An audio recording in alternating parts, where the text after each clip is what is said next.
Assalamualaikum warahmatullahi wabarakatuh. Salam sehat dan bahagia selalu. Ketemu lagi dengan saya, Agus Herwinarno SPD, pengampu mapel pendidikan Pancasila tingkat SMA. Pada sesi hari ini, kita akan membahas tentang hubungan Pancasila dan Undang-Undang Dasar tahun 1945.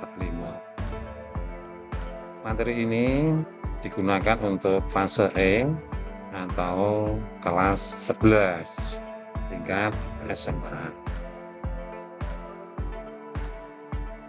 Dari materi ini nanti tujuan pembelajarannya adalah murid mampu mengimplementasikan nilai-nilai Pancasila dalam kehidupan sehari-hari. Hubungan Pancasila dan UUD 1945 bahwa Pancasila itu sebagai dasar negara, merupakan sumber dari segala sumber hukum di Indonesia, serta nilai-nilai Pancasila itu menjadi landasan dalam penyelenggaraan negara. Sementara Undang-Undang Dasar 1945 itu sebagai hukum dasar Konstitusi Negara Indonesia yang memuat aturan-aturan dasar mengenai kehidupan berbangsa dan bernegara. Pembukaan UUD 1945 itu memuat rumusan Pancasila secara resmi, yaitu di alinea keempat. Baik, kita lanjut di hubungan Pancasila dan UUD 1945. Hubungan material. Yang pertama, bahwa nilai-nilai Pancasila itu yang merupakan nilai dasar itu nanti akan dijabarkan lebih lanjut dalam pasal-pasal Undang-Undang Dasar 1945. Nilai-nilai Pancasila itu kan ada 5 sila. Sila ketuhanan yang Maha Esa, kemanusiaan, persatuan, kerakyatan, dan keadilan. Itu semuanya nanti akan dijabarkan lebih lanjut dalam pasal-pasal UUD. Misalnya, sila pertama, ketuhanan yang Maha Esa, itu nanti akan dijabarkan lebih lanjut, bisa di pasal 28 dan pasal 29 di dalam batang tubuh UUD 1945. Kemudian yang kedua, Undang-Undang Dasar 1945 itu menjadi wadah untuk mewujudkan nilai-nilai Pancasila dalam kehidupan nyata. Karena UUD 45 itu kan nilai instrumental yang akan menjabarkan dan nanti endingnya akan menjadi diimplementasikan dalam kehidupan sehari-hari. Misalnya hak warga negara, kewajiban warga negara itu diatur dalam pasal 27 sampai pasal 34 tentang hak dasar manusia, hak untuk mendapatkan pekerjaan, untuk mendapatkan kehidupan yang layak, hak untuk mendapatkan pendidikan, hak untuk berusaha, dan sebagainya diatur dalam batang tubuh UUD 45. Dimulai dari pasal 26 itu tentang pengertian hak warga negara, dilanjut tentang hak dan kewajibannya di pasal 27 sampai dengan pasal 34. Baik, kita lanjut di pentingnya mempelajari Undang-Undang Dasar 1945.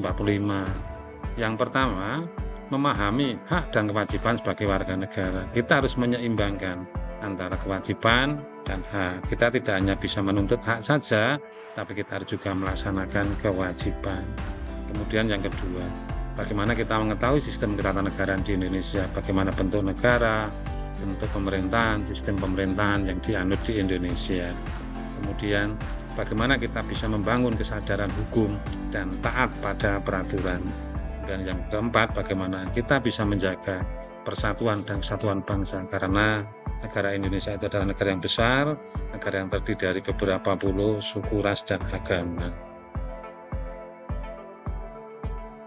Baik, kita lanjut di pokok-pokok bahasan dalam Undang-Undang Dasar tahun 1945. Pembukaan UUD 1945 itu memuat dasar filosofis dan tujuan negara Indonesia yang terdiri dari 4 alinea yang saling berkaitan. Yang kedua, di dalamnya terdapat rumusan dari Pancasila, yaitu di alinea ke-6. Lanjut di batang tubuh. Di batang tubuh UUD 1945 itu terdiri dari pasal-pasal yang mengatur tentang 1. Bentuk dan kedaulatan negara, 2. Hak asasi manusia, 3. Pembagian kekuasaan negara, yang keempat tentang lembaga-lembaga negara, yang kelima warga negara dan penduduk, yang keenam tentang perekonomian nasional dan kesejahteraan sosial, dan yang terakhir adalah pendidikan dan kebudayaan. Sementara itu juga ada aturan peralihan dan aturan tambahan yang mana mengatur mengenai masa transisi dan hal-hal khusus yang bersifat sementara. Penerapan nilai-nilai Undang-Undang Dasar 1945 dalam kehidupan sehari-hari. Yang pertama yang kita lakukan adalah bagaimana kita menghormati hak asasi manusia itu. Kemudian yang kedua, kita harus bisa menjunjung tinggi hukum dan peraturan. Kemudian yang ketiga, berpartisipasi aktif dalam kehidupan bermasyarakat, berbangsa, dan bernegara. Kemudian yang keempat, bagaimana kita bisa mengutamakan musyawarah untuk mufakat. Dan yang terakhir yaitu menjaga persatuan dan kesatuan bangsa. Baik, untuk penguatan materi ini kita boleh membuka sumber informasi tambahan. Bisa nanti kalian buka dalam Undang-Undang Dasar Negara Republik Indonesia tahun 1945 yang diamandemen. Juga kalian bisa baca buku-buku pelajaran pendidikan Pancasila yang ada di perpustakaan ataupun yang ada di web. Kemudian website resmi lembaga-lembaga negara, bisa website dari Badan Pembinaan Ideologi Pancasila atau BPIP, dan materi lengkap bisa dilihat di channel YouTube saya Agus Heri Winarno, dan juga ada di website saya agusheriwinarno.com. Baik, kita masuk di tugas kelompok. Nanti masing-masing kelompok itu terdiri dari 4 orang. Buat video pendek tentang pelaksanaan nilai-nilai Pancasila di lingkungan sekolah.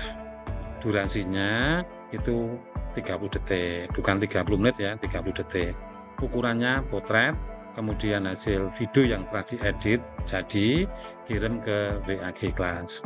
Setelah kita koreksi bersama, selanjutnya silakan upload di media sosial yang Anda miliki. Tugas saya tunggu. Kesimpulan materi sesi hari ini adalah pertama, Pancasila merupakan nilai dasar. Kemudian UUD 45 itu merupakan nilai instrumental penjabaran dari nilai-nilai dasar Pancasila itu. Gitu ya kesimpulannya.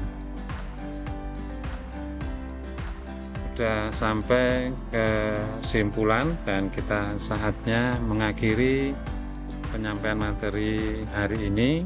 Mudah-mudahan bermanfaat, bisa berguna, membantu peserta didik yang ada di SMA di seluruh Indonesia. Kurang lebihnya mohon maaf. Assalamualaikum warahmatullahi wabarakatuh. Salam sehat, salam bahagia, merdeka.